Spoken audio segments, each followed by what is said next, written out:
Thanks for coming to the DBI 314. We're going to talk about SQL Azure performance considerations and some troubleshooting tips today. So before I actually get started, just want to see a show of hands. How many people have actually used SQL Azure database, ran some queries, created a database? Okay, very good. Okay, so I think all of you should have some basic idea about what SQL Azure looks like. It really just feels like SQL Server, using SQL Server in the cloud. So my purpose today is not to repeat a lot of the existing SQL Server query tuning tips, which have lots of books and publications already available in white papers. I think a lot of you are more experts in that area than me. What I want to point out today is how SQL Azure is different than regular SQL Server with respect to performance and troubleshooting.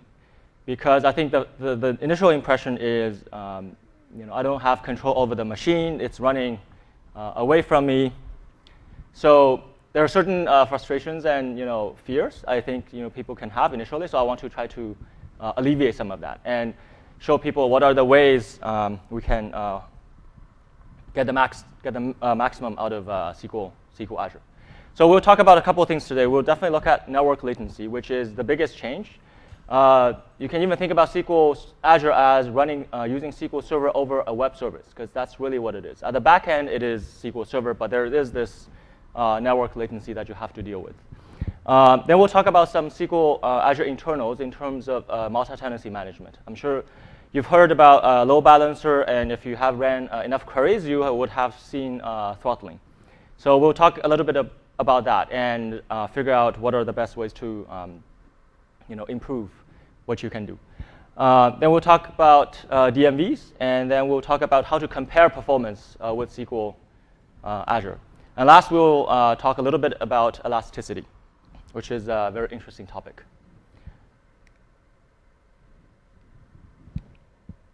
Okay, so just a quick review of SQL Azure architecture. I'll go quickly.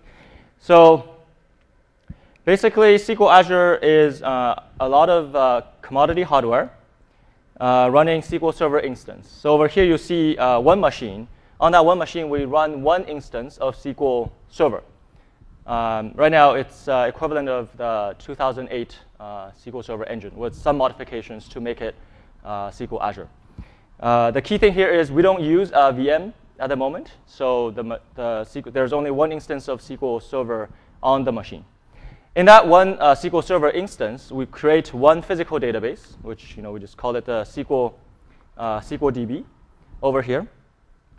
And in that one physical database, which has one log file, one temp DB and everything, there are a lot of partitions, which are your user databases. So whenever you do create database in SQL Azure, you actually don't get a MDF file and a log file at the moment. What you get is a slice, a partition in a physical database, and the physical database is shared with other people. So like over here, there are 4 databases sharing this. So, and then we go beyond just one machine. We have, for every database, every one of your database, we create 3 copies, and we store them on 3 separate machines. This is the built-in high availability that we give to folks for free, so that you don't have to set up mirroring, you don't have to configure your replication and all that stuff. So out of the box, there is data redundancy, and we manage the failover automatically to minimize any downtime. Another thing to note is not only do we keep the 3 copies of the data on 3 separate machines, we keep the 3 separate machines are actually coming from 3 separate scale units. And a scale unit is really defined as all the machines in the scale unit share one top of the rack network switch. So the belief here is that if the network switch dies, or the scale unit dies because of a power failure, you'll still have 2 copies running. And you can still access your database. So basically, we have built in a lot of fault tolerance in the system. So replication and failover happens automatically. the best thing about that is you don't actually have to see that. And then there is load balancer running in the back end, which essentially monitors how do we place, your databases versus my database. What's the best optimal situation for the cluster? And it runs also transparently, and you won't really feel it working. And then from connection perspective, you don't actually talk to the database directly. You talk to our gateway service, which is basically a forwarder of your TDS requests. Once you put in your server name, username, and your password, then SQL Azure will figure out which physical machine, say out of these three, actually is hosting your database at that time. Your primary copy will be accessed for reads and writes. Your secondary copies are hidden until there are some failover activities. So this is just 3 machines as an example out of the cluster. We have a lot more machines in the cluster. So to tie this together, in traditional SQL Server, there's this server concept. So we also have this logical server concept in SQL Azure, which is just a piece of metadata that you can go to and look at all of the databases that you have. So the 3 sort of embossed databases resemble the primary copies of the 3 databases that you created.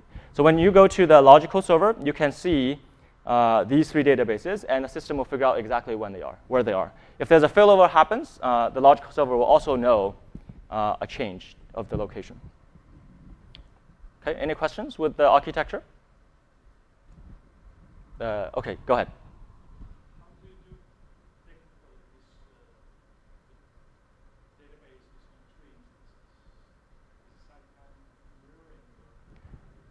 Okay, so the question is, how do we maintain 3 copies of a single database on 3 machines, and do we use mirroring or something like that? So we don't use mirroring, but what you get is something similar to high performance and high safety in mirroring. Mirroring only has principal and mirror. Over here we have 3 entities, so there's a shared witness across the entire cluster. And then when we replicate, we wait for one of the replicas to commit. So that's something we call quorum commit. We don't wait for both of these guys because that will get a little bit too slow. We wait for the first guy to commit, then I have 2 out of 3 which are synchronized. Then I can move on, and then the third one can just come in a little bit later.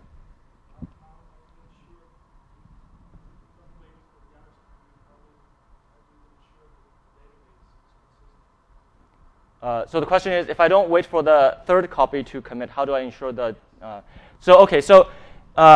The database, as in like the physical database or the logical database?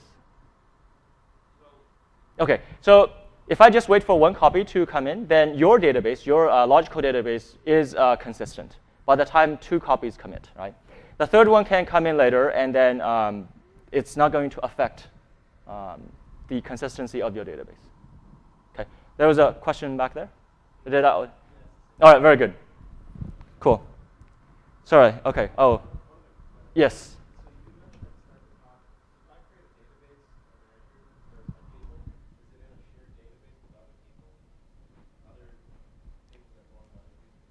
Yeah, so the question is, when I create a user database in SQL Azure, is it sharing some physical database with another user? The answer is yes. And so like here, this is the physical database, SQL DB. Under here, there are multiple copies from other databases. So we do this so that all of the user databases share the same log, and we can maximize the log throughput when we do group commit. That's the main reason. Sorry, could you repeat that, please? So the question is, will we get bottlenecks? Yes. So SQL Azure is a multi-tenant environment. In a couple of, actually probably like 10 slides later, I'll start talking. We'll go into the multi-tenancy. That's a great question. So the thing here is to think cloud is going to be some form of multi-tenant, right? I think that the key thing is to just get started thinking about that and accept that to start with. Okay. So as of today, SQL Azure is available worldwide in 6 data centers. So you can think about SQL Azure as this global data center, And when you create a database in one of them, it's kind of like you're renting a piece of the data center.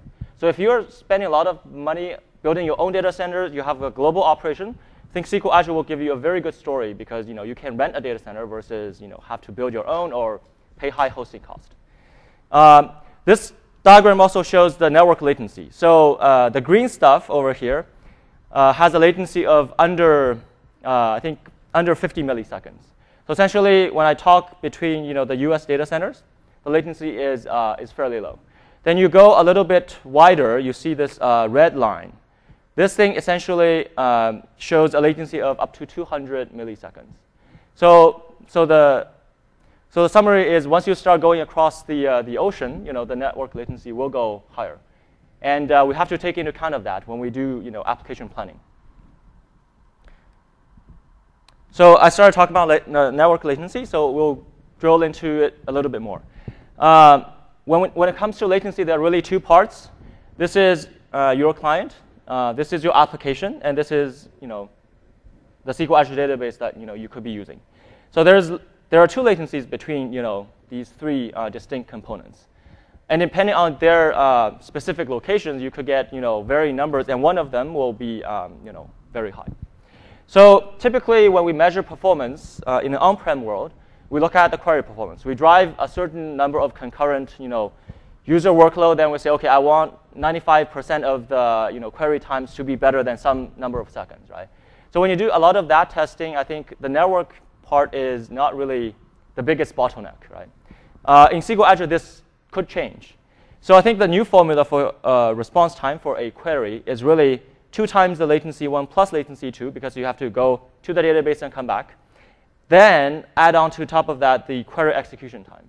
So if in an on-prem world you have a bar to say, my query 1 has to complete within 5 seconds, and if the end-to-end experience is still going to be 5 seconds in SQL Azure, then you have to probably make this a little bit better than 5 seconds. There's a network latency you have to factor in. The other thing you can think about is, can I actually still achieve 5 seconds, right? There are sometimes you have to do more than just tuning the query, because even if the query can go 3 or 4 seconds, if you are in the wrong data center or your clients are very far away from your application, then the network latency is going to dominate the bigger portion. It's really trying to figure out which is the bigger piece of the pie. So some of the optimization recommendations is out of the 6 data centers that we have, figure out which of the data center is closest to majority of your customers. So again, geographic location only shows half of the picture. We have seen customers who are, say, in New Zealand. They actually have better latency connecting to Chicago data center versus connecting to Singapore data center. So network latency is really is more related to the actual infrastructure as well, instead of just the pure distance between the connecting parties. So the second optimization is obviously you can co-locate your application database with Windows Azure. So essentially that minimizes latency too, brings it almost down to 0. I'll show you what it is right now. And then the third one is think about every call you make to the database or a cloud application. Every call has this round-trip network effect, right? So if you could batch a bunch of small operations and just send one, you'll minimize the number of overhead that you have to pay for on every round trip, right? So we have quite a few existing customers who have applications which are chatty, which sends a lot of queries to the database. They see performance degradation because they're essentially paying a lot for the network. So that's also something you can do, and it's easy to figure out from your how the batching is done in your existing application. So so last year I did a latency test. I don't know how many people have seen the latency test just to see. Okay, all right. So I will do that again really quickly. So this is just to show you that it's really easy to figure out latency. It's not like some magic number that we have to go research on. It's really just there. So just take a moment to find my mouse.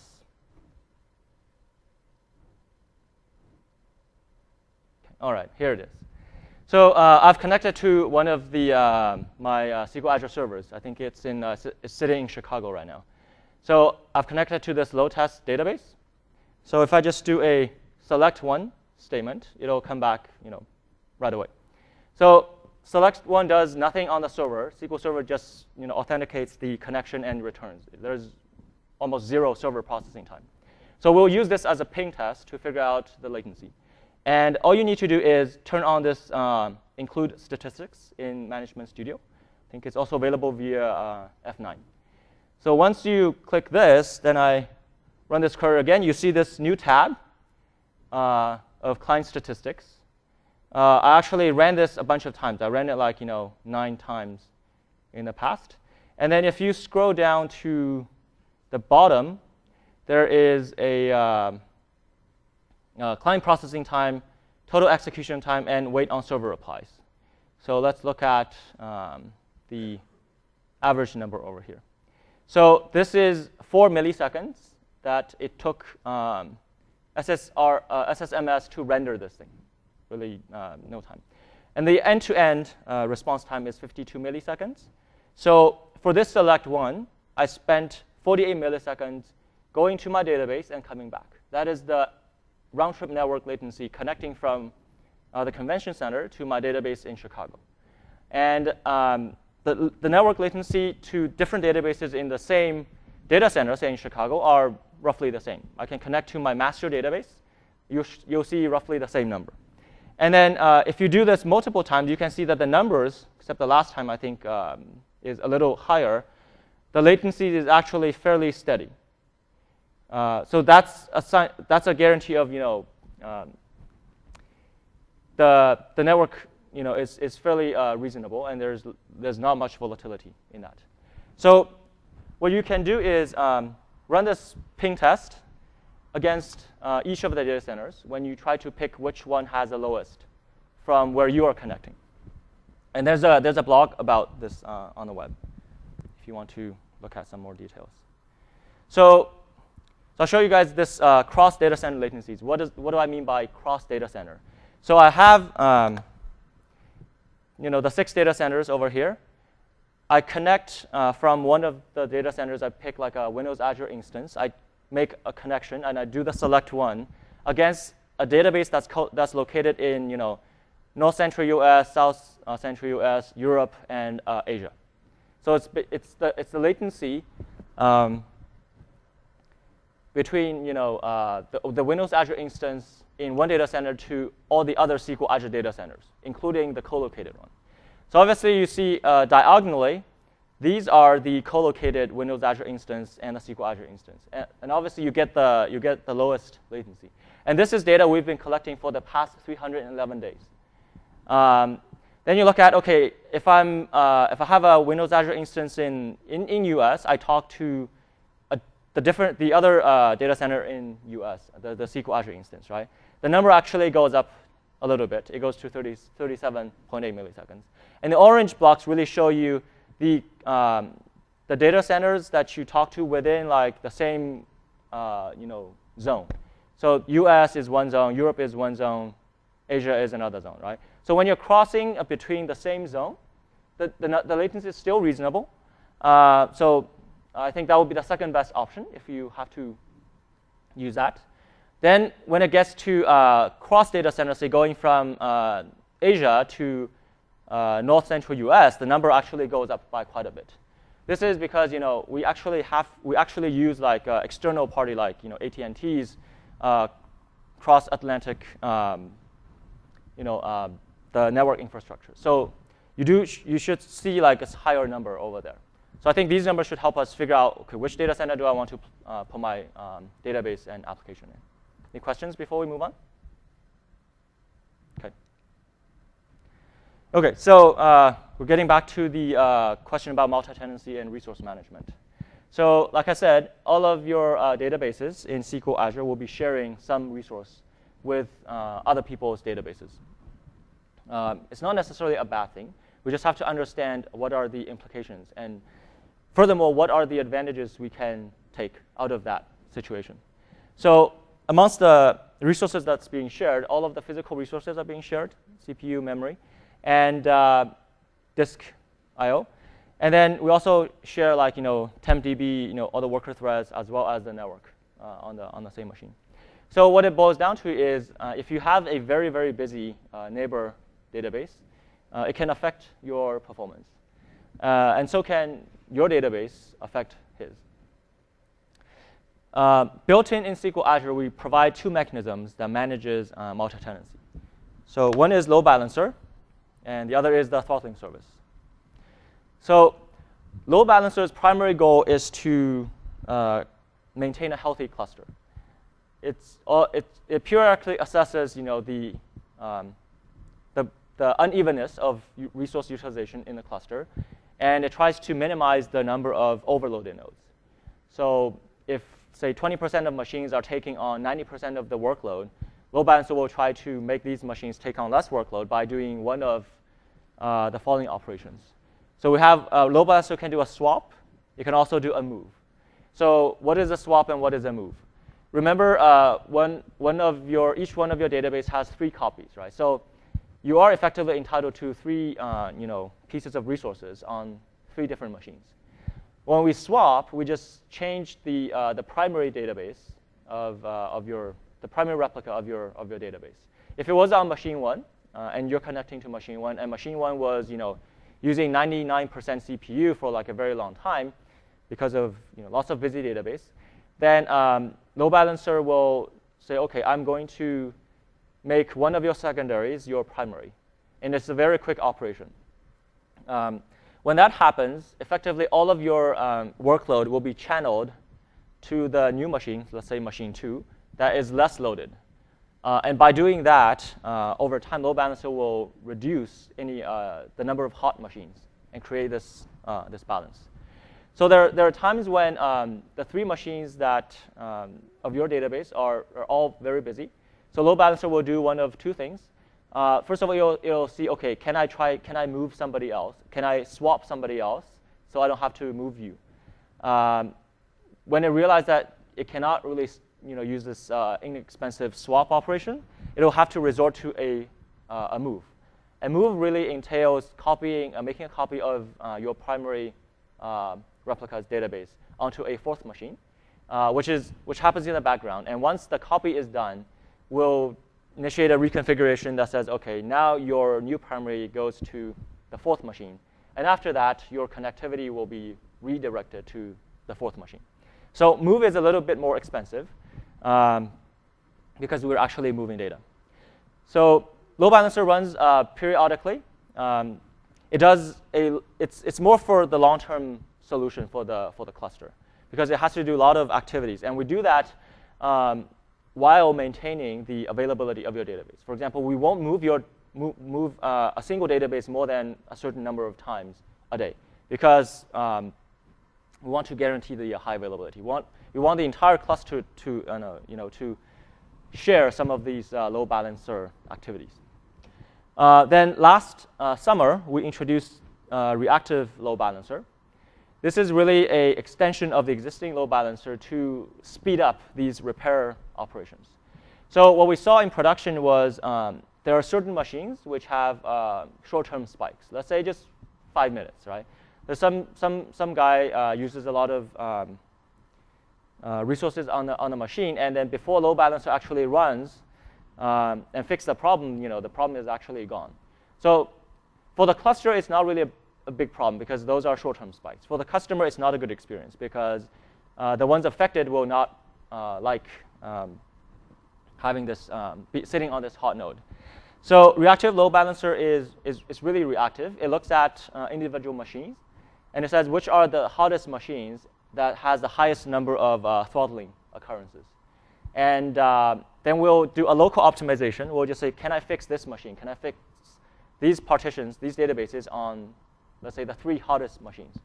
And we'll do that on a much shorter interval. So with a combination of reactive and the regular load balancer, we can tackle long-term problems as well as short-term problems.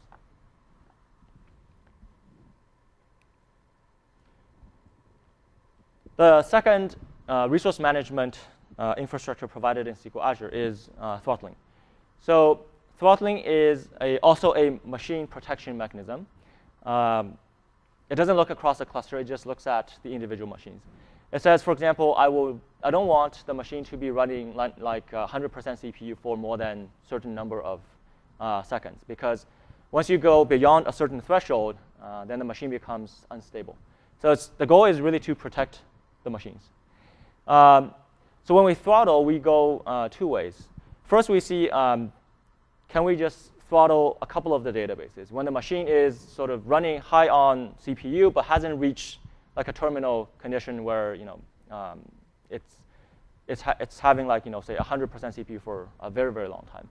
So what we do first is we do the soft throttle. We pick the busiest databases, and then we will stop allowing new connections to these databases. And then once the utilization on the machine subsides, then we will stop throttling these databases, and then they can continue to connect.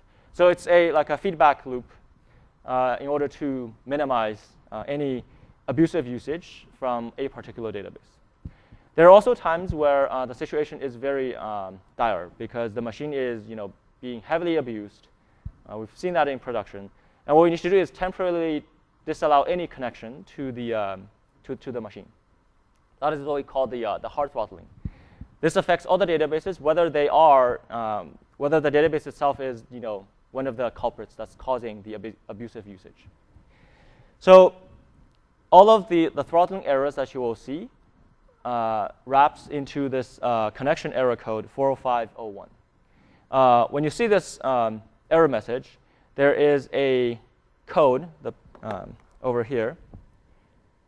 And this is the throttling error code.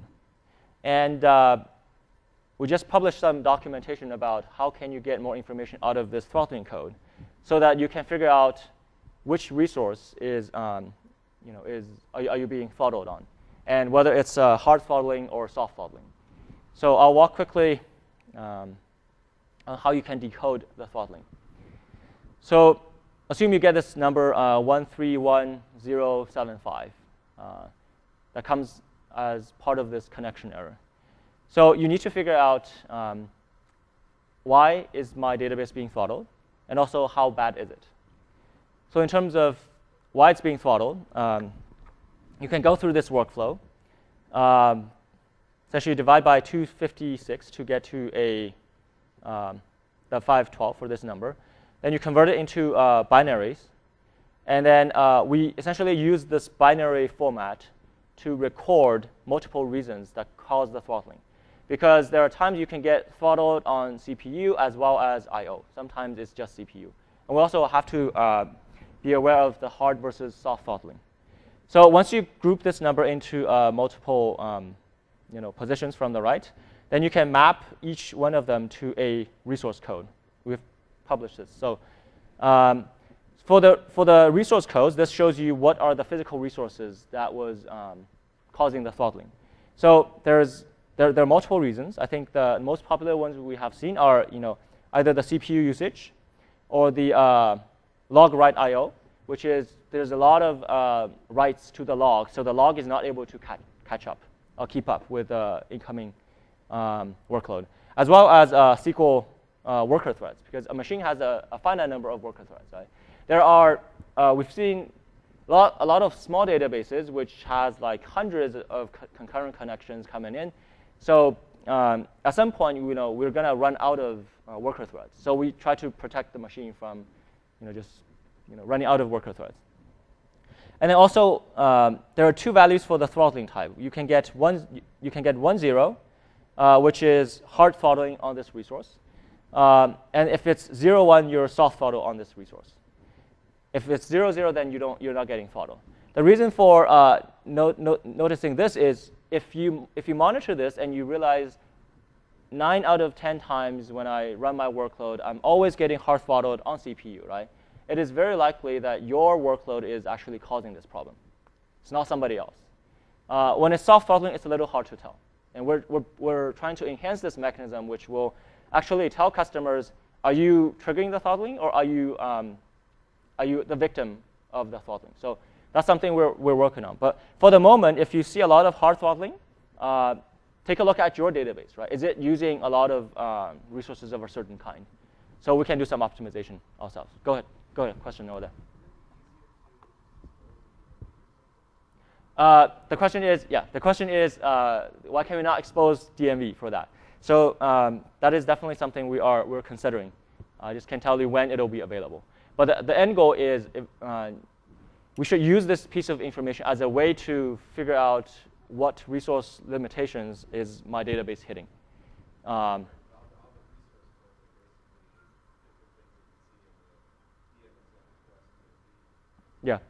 Yeah. So the feedback here is we really should have a DMV that will make querying this easier and not having folks do this decoding yourself. Totally agree with that. So a little bit more information on the right-hand side. The throttling impact comes in, four ways. If it's write-intensive, I/O is bound, then you can still do reads, but all of your updates and inserts will be rejected. If it's really I/O bound, let's say the log I/O delay is causing hard throttling on writes, then you will not be able to write to the database for some time. And then when the machine is hard throttled, then none of the connections will be able to go through. So so this is really a periodic thing, and I think every couple of seconds we do the evaluation and we try to release this throttling as soon as possible once the machine is considered to be healthy. Quick question over there. Oh, OK. So the question is, how do I get this information? So we just published some new books online entries, so you can just reference this. It's in the connection errors documentation for SQL Azure. If you just scroll down, it's over there. Yeah, you can get to it over there. All right. So I just want to share a couple of sort of perspective about throttling. So a lot of customers ask us, what is fair, what is not fair, right? While we work on some enhancing this transparency, there are things for you to think about as well. I think that's just part of understanding cloud and understanding multi-tenancy. So scenario one, customer one is using 30% of CPU. Customer B comes in and kicks off some workload that uses 70% more CPU. Then we trigger throttling because CPU goes as high as 100%. It stays there for a while. Then customer B gets throttled because he's using more. So a couple of things to consider. Is there a solution to fix this problem from a customer perspective? Yes. So load balancer will take care of this, because it can move either A or B away from this machine. So soon enough, there will be no, say, CPU-related throttling on this machine. So B was the database that triggered this throttling. And in this case, B also got throttled. So it's quite fair, because B is using more, and he triggered the throttling. So that's the ideal case. The other case is, we just flip that. A is using 70% of CPU on a machine. B comes in, triggers throttling by using 30% more. In this case, A gets throttled because at the moment we pick the busier databases. So again, is there a solution for this problem? Yes, load balancer can do the same thing, move the two databases away from each other, and get rid of throttling. So in this case, B triggered throttling again, but the victim is A. So it's not quite fair for A, because if B didn't come along, then A will be able to just roll on just fine, right? So that's the less than optimal situation. And then the third condition is the machine has no workload. Customer A comes in, uses 100% CPU. You actually have seen some customer who just have very, very busy applications. And what happens to this guy? He gets throttled for, say, 5 seconds. Then the CPU utilization goes down. His retries come back, reconnect, and push the CPU to beyond the throttling limits again. And then we throttle him, and then he goes through this loop of getting throttled repeatedly. So this is not a good situation. And there's no solution for that at the moment. Load balancer cannot do anything because it's just one database that's essentially it's trying to use the entire machine or more than one machine, right? It triggered the throttling, and it's also the victim. It's fair. However, this guy is not going to be very happy because he essentially will tell us, tell me something I can do so that I won't get throttled. Is there something I can do? So we are working on something right now. We're working on some way for customers to be able to specify amount of resources that's associated with their database. But for the short term, if a customer, if you see your database getting hard throttled on the same resource repeatedly, it's most likely that you are trying to get more than what the machine can offer. So one thing to do is, can I optimize the queries? Or can I push less concurrent workload through the same database so that my demand is lower than the machine? I understand it's a short-term solution, but I think that's something we should start looking at before, as we work on a longer-term solution on the providing resource. So, yes.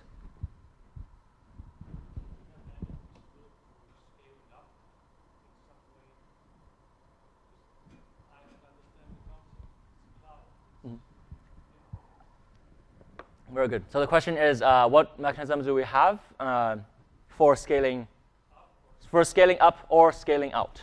Because cloud is supposed to be elastic and infinite amount of resources, right? So I would say cloud has infinite amount of resources. There is work that we have to do both from the infrastructure as well as the programming model to leverage the elasticity. I think for the short term, we are working on a scale-up solution so that a database can say, I want to use this much resources on this machine, and as long as I stay within these constraints, I shall not get throttled. My behavior will be more predictable, right? Right now, we don't have this sandbox that you can say, OK, if I just play in this area, I'll be fine. So that's something we're working on in the short term. Longer term, I think the recommendation is to go to scale out, even if we provide some scale-up solutions. The reason being, traditionally, we buy very powerful SQL Server machines in on-prem, and we just go through the scale-up route, right? Cloud has infinite resource, but on a typical machine, it's a commodity-grade hardware. It's in the $1,000 range. It's not in the tens of $1,000s. We don't use a SAN. It's like a commodity server, right? So the thing is, focus less on what can I get most out of a single machine. Focus on how can I get more out of the cloud, as in several hundred machines. We do have hundreds and thousands of machines, right? It's really a matter of how can we build applications and provide infrastructure that is easy to scale out.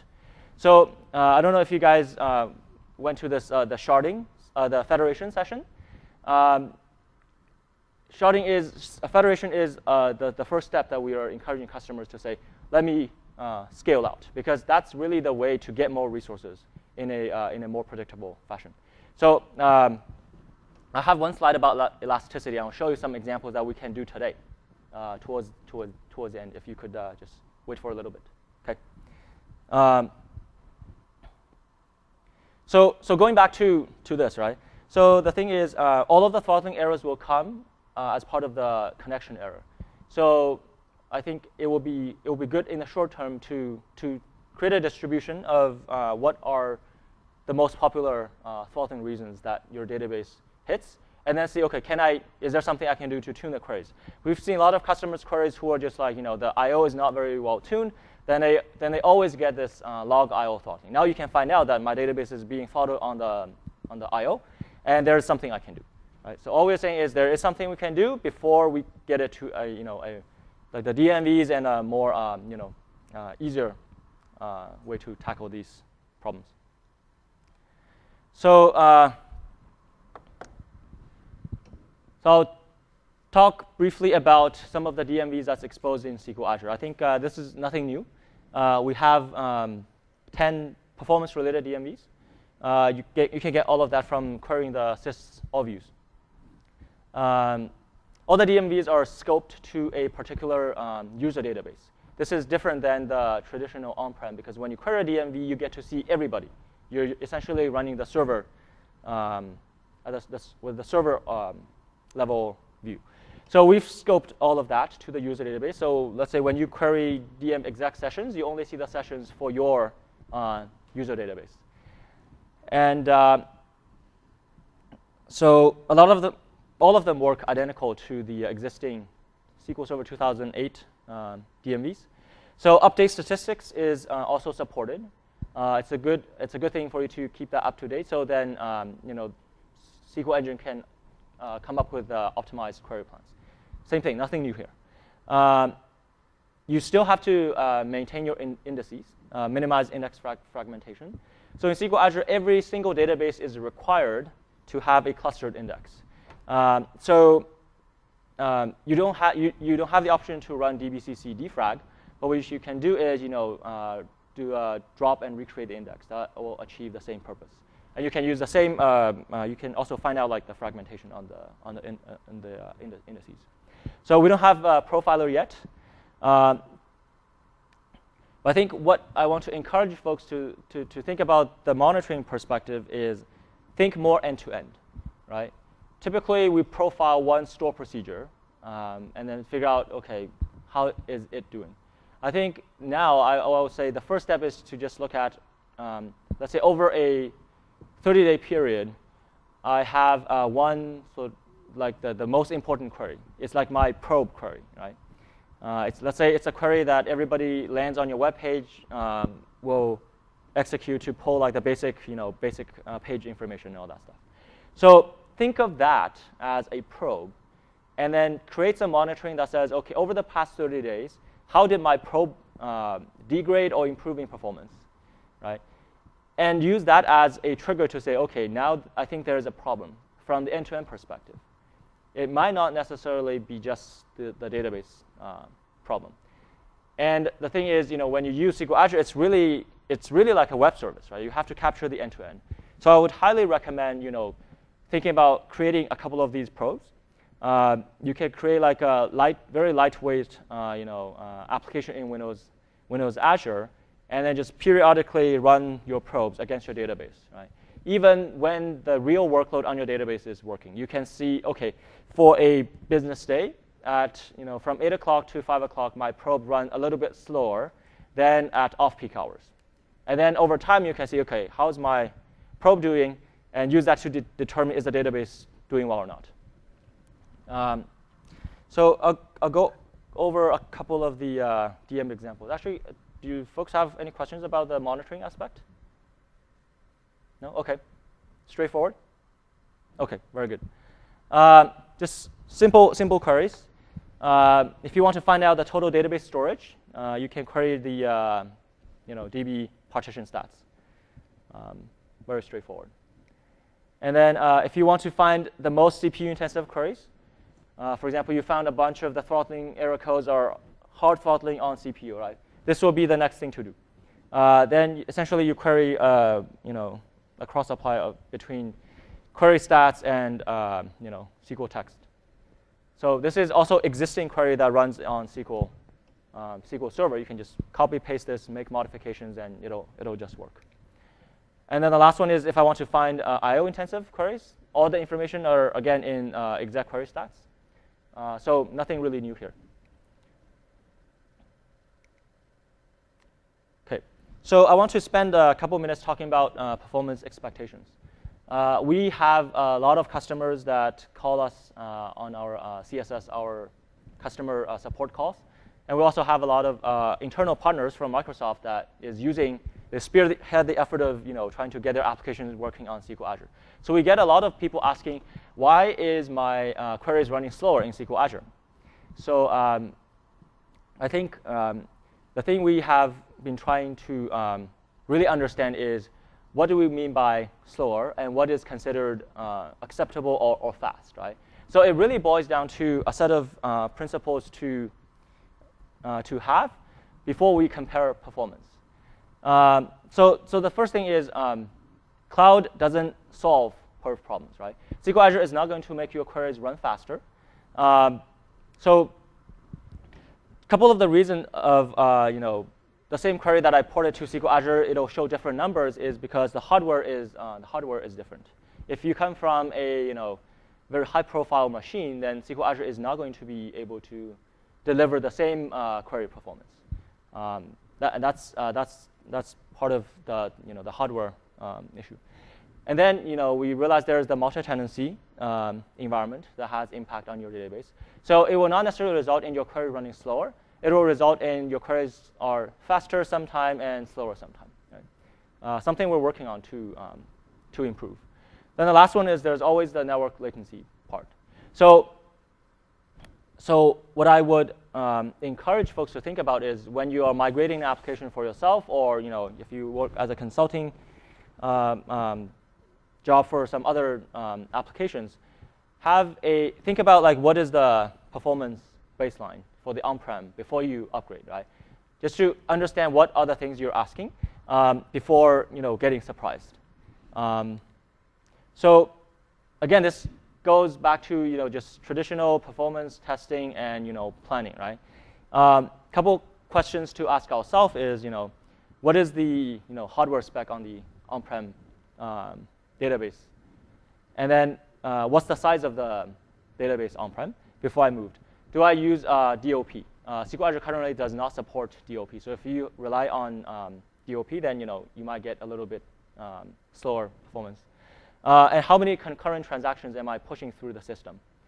How chatty is the protocol between your middle tier 2 database? If it's very chatty, you move from on-prem to the cloud, then you're gonna suffer some of the network implications.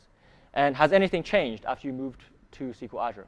We've seen one customer who moved like a 5 gig database to SQL Azure. They did their on-prem testing and load testing. Everything was fine and dandy for like the first week, right? Then a month after, they called us. They're like, oh, my database is running really slow. It's getting throttled all the time. We looked at it. The database actually grew from 5 gigs to 27 gigs, right?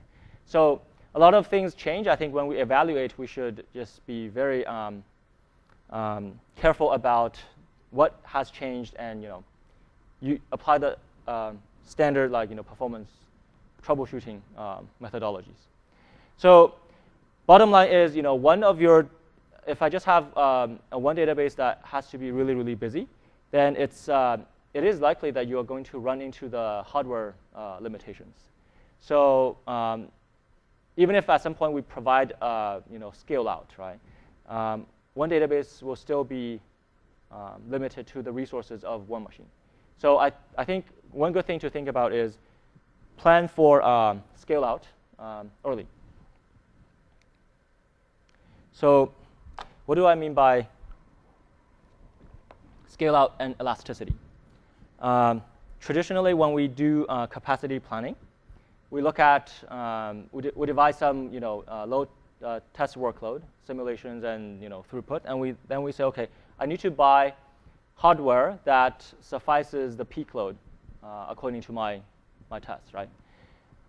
And it's like a one-time deal. Once it's done, the accounting team signs off a check, let's say $2 million for this piece of hardware. And then you're pretty much done for the year. It's a little tricky to say buy more hardware or add more memory, all that stuff. All that takes time to make happen. In SQL Azure, when we do capacity planning, obviously you don't get to control the hardware, but you do get to control how many databases that I need to create. So I think one way to think about resource or capacity planning is to think about how many databases will I need in SQL Azure. And it's not an easy question, because the number of databases you need is not a static answer. There are times when your business is thriving, it's very busy. You may need 100 databases in order to partition the workload, spread them out, right? And then when in the quiet period, you might only need 2, right? So you should think about create database as not just creating a database, but also a way to gather more resources. And drop database is also releasing the resources. And the tricky part is to figure out when can I drop and when do I need to create. And then build a programming model, an application model that will make this resource management through database creation as easy as possible. as transparent as possible, if we can get to that. So there are things you can do today. I'll just show you a couple of examples. So first of all, first one is how many people have used database copy? OK, 2. Very good. So database copy was initially created as a way for people to do some form of backup, because we roll the backups for you. Customers ask, why can I not do my backup? So database copy essentially creates a transactionally consistent snapshot of your database, and all the transactions goes into the copy until the moment the copy is done. So we can do clever things with it. We can use it for more than just the backup option, right? So we've talked to several customers who says, I have one database that has a bunch of OLTP workloads. It seems to run fine. But at the end of the month, when I have this VP review, I need to pull 5 very expensive reporting queries, right? Like read-intensive queries. So he's like, I only have one database. When I run these queries, it takes some time. And then it affects the OLTP workload, right? So what can I do? So it's they can use database copy as a way to split the read and write workload, right? It's very easy to create a copy. It's an online operation. So once you get a copy done, say, right before you have to run these reports, then you can say, I'll let all the reports run against the copy database. In fact, you can create multiple copies if multiple departments want to run their own version of the reports, but they don't want to interfere with each other either. So, and it's very cost efficient, because there's only so much time people need to run reports, the expensive ones especially. So you can literally say, I make 3 copies of the database at the end of the month, and I run reports for 48 hours, and I just drop all these databases by the time I'm done. You'll be probably spending like a few dollars at most to do this read-write split. And your OLTP workload will not get affected while the reads are happening. So that's the very simple thing we can do right now. The second one is build partition-aware middle tier. This is something that is actually going to require some work. But we have seen it in action. The first version of SQL Azure, which was actually built on Yukon, was used by the Exchange team in Microsoft. They built a archival system on top of the first version of SQL Azure. And what they did is they built a partition or database-aware middle tier, so that the middle tier knows for my big customer, say a medical company in Japan, they actually have 500 partitions. And the middle tier will actually manage fan-out queries and provisioning of these partitions in the middle tier. So what they do is like the middle tier will essentially create some schema that will facilitate like a 2-level partitioning. So the 2-level partitioning really is to say, I want to be able to split a very, very large database into smaller chunks, so that I can guarantee each chunk is not too big in terms of size, and also the workload that's executed on each one of these chunks are manageable. Right? So it requires intelligence about the application, about the business that you're dealing with, to say, OK, what are the good ways to come up with like a 2-level composite key? So I think the same idea extends to federation. So I think a good way to think is, when I create indices on my the fastest growing tables, the tables that gets queried the most, right? Can I build at least a 2-level composite key so that I can split into smaller chunks? 1 level sometimes is not enough, because if you just split by the company or the customer ID, you'll still end up with a very large customer with, say, half a terabyte of data. Then you need to split again. So it's easy to create these composite keys, and I would suggest we plan for these things, at least in your new applications. When we build the new ones, this is like some prep work you can do. And once federation is released, then you can leverage it easily. Okay, so That's the elasticity part. Are there any questions about elasticity? Okay, go ahead. Are you ever going to have DB copy across data centers? Good question. The question is, are we going to have DB copy across data centers? We are working on some cross data center disaster recovery scenarios. So it's not the same as just creating a database copy, because we also have to maintain the replication relationship, with failure, time to failure and all these things. So I think that's something we're working on. Once that is available, then you will get effectively copying database across data centers with the added benefits of being able to configure the time intervals like distribution intervals and all that stuff. So that's something we're working on. Okay.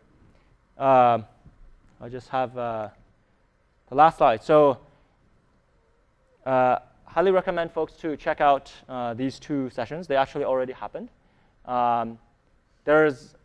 If you look at all these together, then you can say, okay, what is a good solution I can have for the time being to get the maximum performance out of SQL Azure, and work around some of the problems that we are working on as well to improve.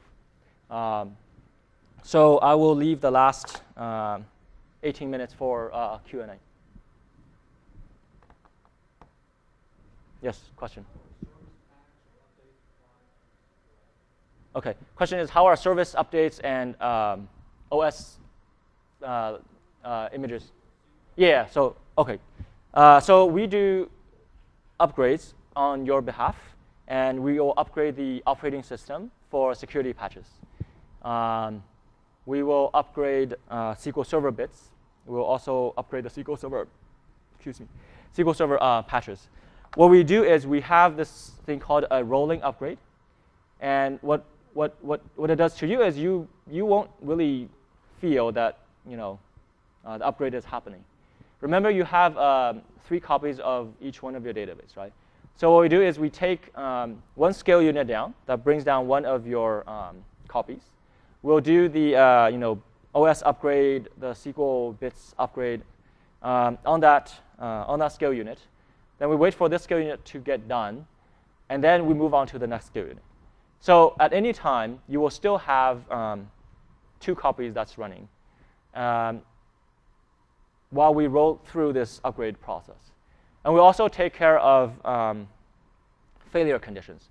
For example, while I am about to bring one machine down in a scale unit, I notice that your database, which has a replica located on this machine, just like one of the other two machines died, right?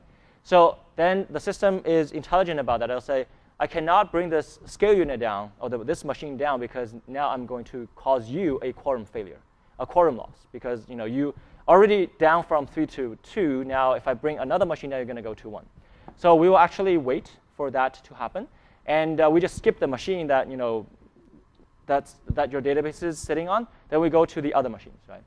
And then we come back and say, okay, is your failure recovery done? If it's done, then I recognize your partition has 3 replicas. It's highly available again.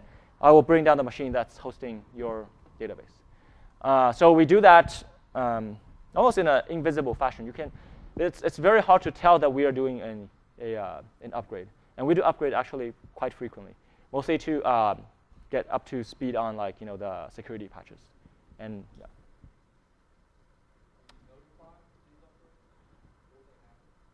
Okay, so the question is, do we notify before we do these upgrades? We do. On the SQL Azure portal, we do post a message saying, there's upgrade happening.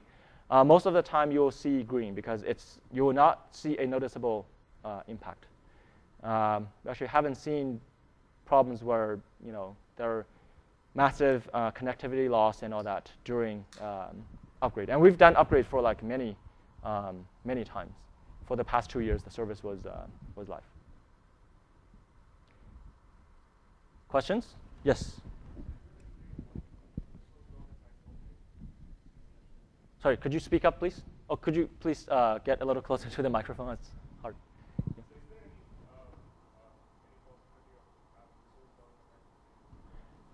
Okay, so the question is there any possibility of having a resource governor in SQL Azure? The possibility is yes. And actually, the guy sitting in front of you, we are both working on, how to get, resource predictability in SQL Azure. We can't tell you when it's going to happen, but that's definitely the direction we're thinking. Yeah. So just wait a little bit longer. Any more questions? Yes. Is there an ETA for the federations? Oh, question is there an ETA for the federations? Also, you should ask Jihan, but I think the odds are you'll have federations by end of this year. Yeah. So I've seen it working. I've seen all the demos. It looks great. Now the question is, what can you do to maximize the benefits out of federation, right? I was actually talking to a guy that works for Burger King yesterday. They have McDonald's. They have 7,500 databases, one for each of the local stores in a zip code or multiple in a zip code, right?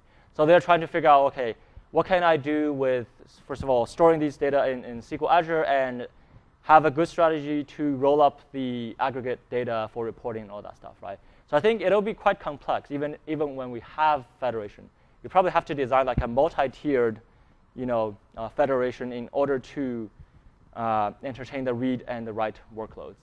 And then it's very tricky to figure out what are the data that I aggregate or pre-aggregate on each database level, and what are the ones that's just that stores pure aggregation data. So I think federation is a good start to solving these problems, but there is still a lot of issues we have to, challenges we have to work out. Yeah. Questions?